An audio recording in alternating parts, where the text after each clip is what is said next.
একজন মেয়ে যদি নিরাপদে স্কুলে যেতে না পারে, একজন কর্মজীবী নারী যদি নিরাপদে কর্মস্থলে যেতে না পারেন, একজন মা যদি তার আইনি সহায়তা না পান, তাহলে বাস্তবে সমস্ত উন্নয়ন অর্থহীন হয়ে যায়।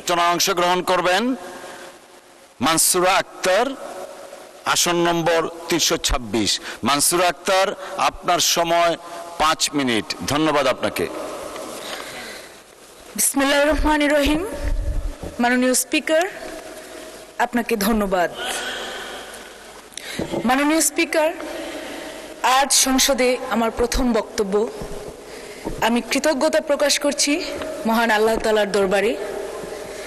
আমি গভীর শ্রদ্ধায় স্মরণ করছি আমার আদর্শিক রাজনৈতিক আদর্শ, বহুতলীয় গণতন্ত্রের প্রবর্তক শহীদ রাষ্ট্রপতি জিয়াউর রহমান, মা মাটি ও মানুষের নেত্রী আপসহীন দেশনেত্রী বেগম খালেদা জিয়া, ৭১-এর মুক্তিযুদ্ধ, ২৪-এর জুলাই সহ বিভিন্ন গণতান্ত্রিক মুক্তির আন্দোলনে শহীদদের প্রতি।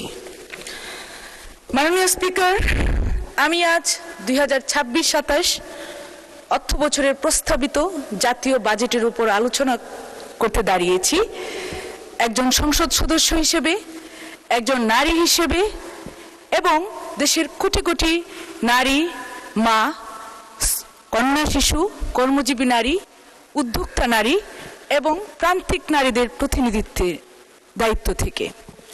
মাননীয় স্পিকার, একটি বাজেট শুধু আয় ব্যয়ের হিসাব নয়, এটির আসল মূল্য বোঝা যায় যখন এটি কতটা মানুষের পাশে দাঁড়িয়েছে, কতটা দুর্বলকে শক্তি দিয়েছে, কতটা প্রান্তিক মানুষকে মর্যাদা দিয়েছে এবং কতটা নারীকে পরিবার, সামাজিক ও রাজনৈতিক কেন্দ্র, অর্থনৈতিক কেন্দ্রবিন্দুতে দাঁড় করিয়েছে।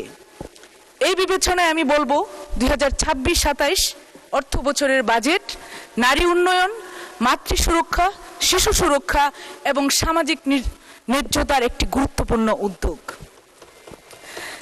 মাননীয় স্পিকার, আমাদের সমাজের নারীরা শুধু পরিবারের সদস্য নন, তারা পরিবারের অর্থনীতির ব্যবস্থাপক, সন্তানের প্রথম শিক্ষক, কৃষি ও অনানুষ্ঠানিক খাতের নীরব শ্রমশক্তি, জাতির অগ্রগতির অন্যতম প্রধান চালিকা শক্তি। তাই নারীকে ক্ষমতায়ন করার মানে শুধু একজন সদস্যকে, একজন পরিবারের সদস্যকে ক্ষমতায়ন করার নয়, বরং একটি জাতির আগামীকে শক্তিশালী করা, একটি প্রজন্মকে নিরাপদ করা এবং একটি জাতিকে এগিয়ে নেওয়া। মাননীয় স্পিকার, এই বাজেটে ফ্যামিলি কার্ডের যে উদ্যোগটি নেওয়া হয়েছে সেটিকে আমি বিশেষভাবে স্বাগত জানাই। এই কার্ড সরাসরি একজন মা এবং পরিবারের প্রধান মহিলাকে নামে করে দেওয়া হচ্ছে। এর মাধ্যমে নারী শুধু ভাতা গ্রহণকারী নন, বরং তিনি ক্ষমতার কেন্দ্রবিন্দুতে নিজেকে নিয়ে যেতে পারছেন। তার আর্থিক সিদ্ধান্তের অবস্থানে তিনি আরো শক্তিশালী হচ্ছেন। প্রতি মাসে ২৫০০ টাকা তার ব্যাংক অ্যাকাউন্ট অথবা মোবাইলে যাওয়ার মাধ্যমে তিনি যে নগদ সহায়তা পাচ্ছেন, সেটি তাকে পরিবারের বাস্তব অর্থনৈতিক ক্ষমতা দেওয়ার একটি বড় পদক্ষেপ।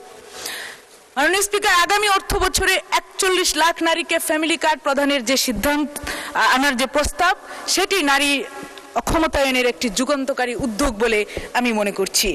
মাননীয় স্পিকার, আমি আনন্দের সাথে আরো উল্লেখ করতে চাই, বিধবা এবং নিগৃহীতার ভাতাভোগীর সংখ্যা বাড়ানো এবং একই সাথে ভাতার বৃদ্ধির প্রস্তাব রাখা হয়েছে।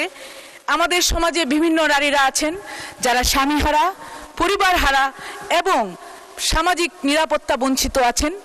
এই উদ্যোগটি তাদের জন্য বিশেষভাবে উল্লেখযোগ্য এবং এটি তাদের পাশে দাঁড়ানো রাষ্ট্রের মানবিক দায়িত্ব। রাষ্ট্র সেই দায়িত্বটি পালন করতে অঙ্গীকারবদ্ধ। এই বাজেটে সেটি প্রমাণিত হয়েছে।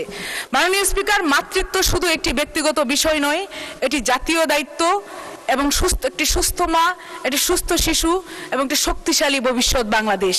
এই কারণে জাতীয় পুষ্টি কর্মসূচির প্রস্তাব একটি অত্যন্ত সময়োপযোগী প্রস্তাব বলে মনে করছি।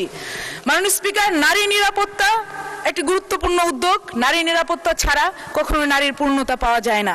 একজন মেয়ে যদি নিরাপদে স্কুলে যেতে না পারে, একজন কর্মজীবী নারী যদি নিরাপদে কর্মস্থলে যেতে না পারেন, একজন মা যদি তার আইনি সহায়তা না পান, তাহলে বাস্তবে সমস্ত উন্নয়ন অর্থহীন হয়ে যায়।